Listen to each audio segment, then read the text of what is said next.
Hey, what's up, everybody? BDF44 coming at you with another video. All right, Laker fans, this is it. This is it. We got a game at the Crow tonight against the New Orleans Pelicans. And while this is not supposed to be my initial pre-game video, because I'll probably do another one um, that'll detail the injury report or what have you, how I always do it. But I did want to wake up early this morning and just put this out there. This is it. If we don't win this game, there's nothing left to talk about. As is, we already have lost the right to control our own destiny. We need certain things to happen with other teams just to make the playoffs, even if we win out at this point, from what I understand. But this is a very important game because this is the one that gives us a chance to have any opportunity at making the playoffs.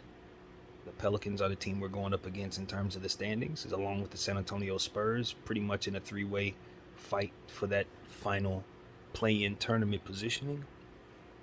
And really, I, as a fan, always want to make the playoffs. I want to put that out there. I always want to win. I always want to see us succeed. I always want to have a chance at a championship each and every year is important, etc., etc. All that stuff is real and it's true and it needs to be said. But to be honest with you, I have no problem with missing the playoffs. None. This team is not going to do anything when they get there. And the value that we have is wrapped up in 5 players roughly. And all of them are hobbling into the offseason as is, with 5 more games to play. I don't think anything good can come of rushing AD and Braun back, even though they're supposed to be playing tonight, which I just think is silly and stupid for our franchise to run them out there. I don't think it's silly and stupid for the players to want to come back because they have their own incentives that are important to finish the season out strong, to meet individual, um, numbers, especially for Braun to continue trying to reach Kareem and stuff like that. He wants to play every game possible. I understand that at this age, when you're 38, 37 years old, you don't have a whole lot of seasons ahead. You don't know how the off season is going to be. You don't know nothing. All you know is that it's year 19 and you only got so many of these left. So you got to make them count. But my thing is, well, year 20 is going to matter. And you trying to go all out for year 19 might compromise things for year 20 and may carry over into year 21, depending on how it goes. I just don't think the risk is worth it. I don't think that it's good decision making for the franchise as well on top of that. And I just think people are being ornery. This is one of them situations where it's like everybody is telling you it's over, but you still want to stand there and stand on that hill. Bro, it's over. Let it go. But the Lakers refuse. And like I said, they don't appear to want to be satisfied until they've made a costly mistake that's going to last throughout the offseason. They're not going to be happy until they compound their mistakes with yet another. Priorities messed up, pride in the way of good decision making, and you can see it with this here move to bring AD and Braun back in a game that we need to win. But if we really take a look at it, we needed to win the last several, and we didn't win those either. The urgency to win basketball games hasn't been here for this team. We've had some injury issues and things of that nature that's been documented ad nauseum. But at the end of the day, those things do come together to make it so that the situation is bleak, and bringing guys back does more harm than good. Making the playoffs is good for the money. There's a lot of incentives that are made from player to player, team to team, from making the playoffs. But I think you also need to understand that next season again counts as well, and the things that you're doing now could compromise then, and then matters more than now, because you're going to build something that's worth keeping then, and you don't have anything right now that you can win with. So it's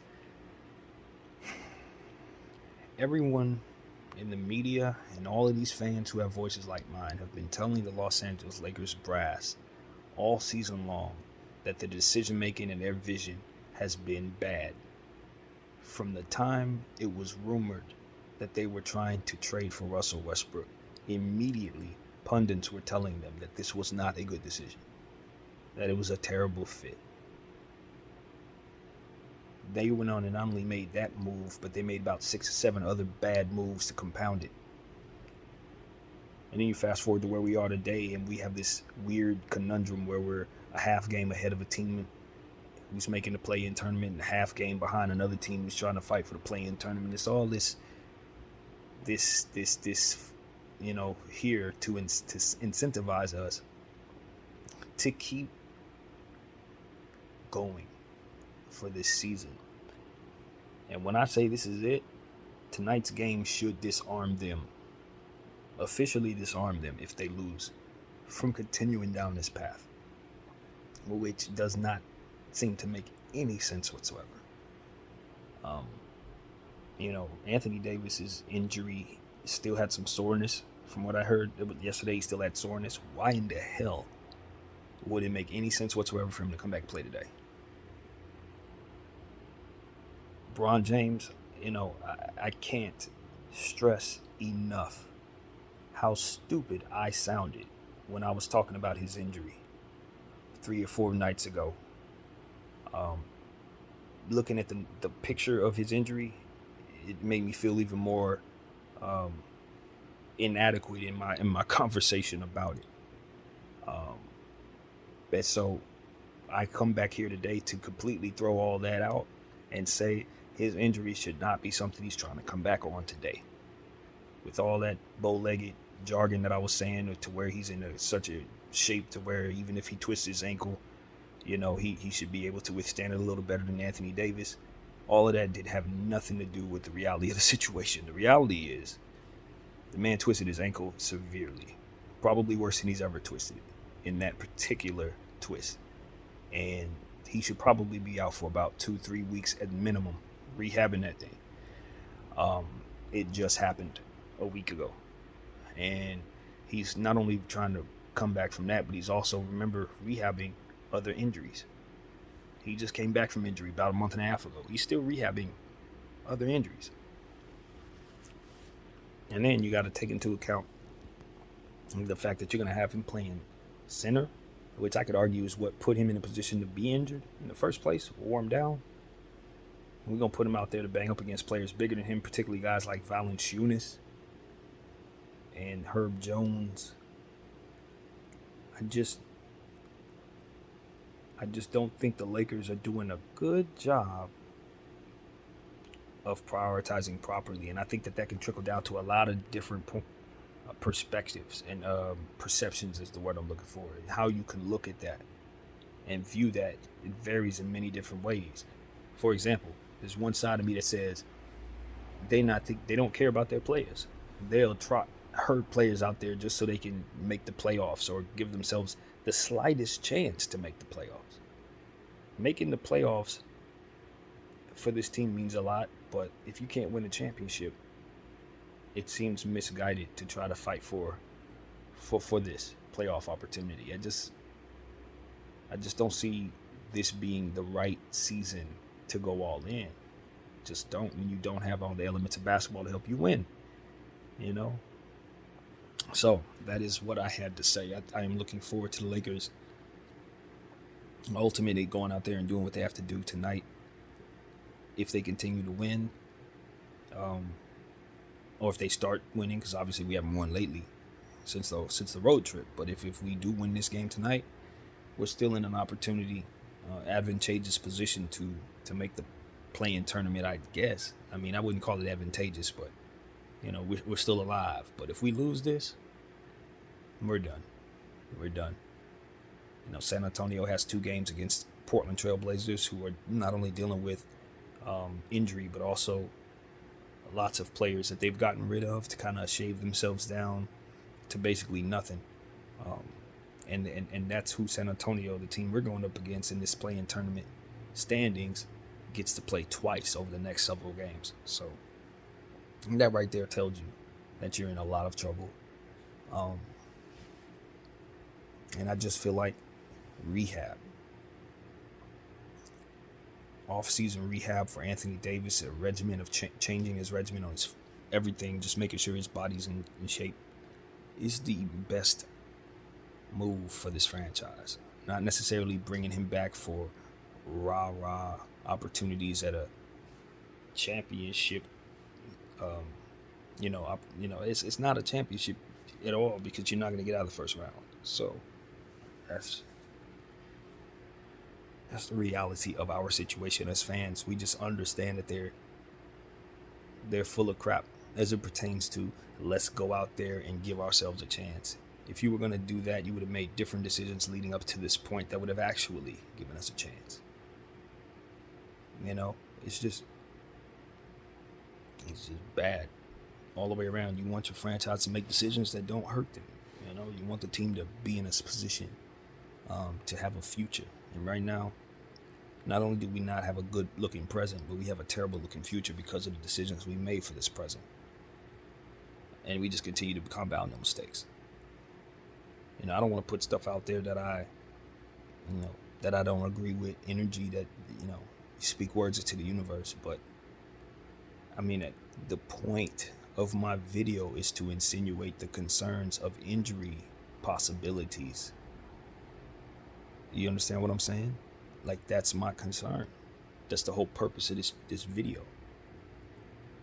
I don't want guys to go out there for the final 6 games and get hurt because they're trying to fight their way into the situation. Anthony Davis is a very, very important but very fragile player. It's not a newsflash for anyone who knows of Anthony Davis. We all understand that. Most franchises would not send him out there in a heave of desperation, knowing that they don't have what they need to make him be his best, because what we're going to do is have him sent out there to play the center position because of the deficiencies of this team, just like we do LeBron.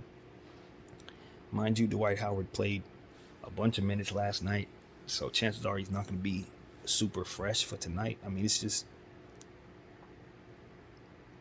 you understand that you need, even though we're fans, we want to win, what we need to give ourselves the best opportunity is for the Pelicans to blow this team out, demoralize them completely, to the point where they just shut everything down. Because that's what I've learned about this franchise, from the coach all the way up to management. You just have to they have to be disarmed from making poor decisions. Like, because if they have 2 decisions to make, they're gonna make the wrong one. You know, I said that about Frank Vogel. Like, if you give him a team that like the one we had this year, he's gonna pick all the players that shouldn't play and give them the most minutes. That's what we learned. You know, you got to take those players off the team so he can't play them. And the front office is the same thing, man. They need this mathematical possibility to be removed from the equation so they can stop making bad decisions in the name of trying to make these playoffs. Because otherwise, they're not going to make the right decision for the franchise, and they're going to continue to do stuff that they're prone to do, which is just bad. At this point, it's just obvious. It's bad. Damn near everything they do outside of scouting players in the back of the draft is bad. And outside of the scouting department, we ain't got nothing good going on. So, making the playoffs is just going to expose that even further. If we were to win this game and make the play-in tournament, we're going to make the play-in tournament and get blown out in that play-in tournament. And see, what I know is about to happen, what I think is about to happen, is that we're going to find ourselves in a bad situation where we're playing our final play-in tournament game against the Los Angeles Clippers on the Clippers' home floor, and we're going to get beat, and that's how our season's going to end. That's what I think is going to happen to us. We're going to play that first game against New Orleans if we make the play-in tournament. Let's just say we make the play-in tournament. We're going to play that first game against New Orleans. We're going to get smoked. Clippers going to play their first game against the Timberwolves, and they going to get smoked. And we're going to end up seeing each other in the play-in tournament, and the Clippers going to beat us because they're better than us. That's what's going to happen. That's what I'm worried is going to happen. Because as much as I like the Clippers as a team, I think the Timberwolves are more of a playoff team right now. I don't think they're going to lose that first game. I do believe they have it on their home court. Karl Towns, Anthony Edwards, obviously, his name is out of here, Beverly, You know he's going to be fired up to play the Clippers. I don't think they're going to lose that game. I really don't. If the seeding and the standings stay as they are, I think both LA teams lose their first game in that play-in tournament. And then we end up seeing each other. And like I said, it's curtains. I'm not delusional this season. The Clippers are better than us, just like the Pelicans are. So, yeah, that's why it's important, too, to not make the play-in tournament, because you do not want to be demoralized and embarrassed in the worst season of your life just to be knocked off by the Clippers the very first time you see them in a playoff situation. That's you talk about things getting worse. Yeah, they can definitely get worse from here. That right there is worse. So you give it some thought, Lakers. And mind you this, the Boston Celtics, even though they lost Robert Williams, they got a chance to make the finals. Can you imagine that? In a year we were supposed to win a championship, they actually do. I'm going to leave you with that. Y'all keep playing around with these injuries. Keep on playing around with this whole lost season. Letting the devil tempt you with this bad math. You keep on. And somebody's going to end up hurt. And you ain't going to be able to trade that somebody. And that's going to be it. And I mean it. BDL 44. Thank y'all for watching. I'm out.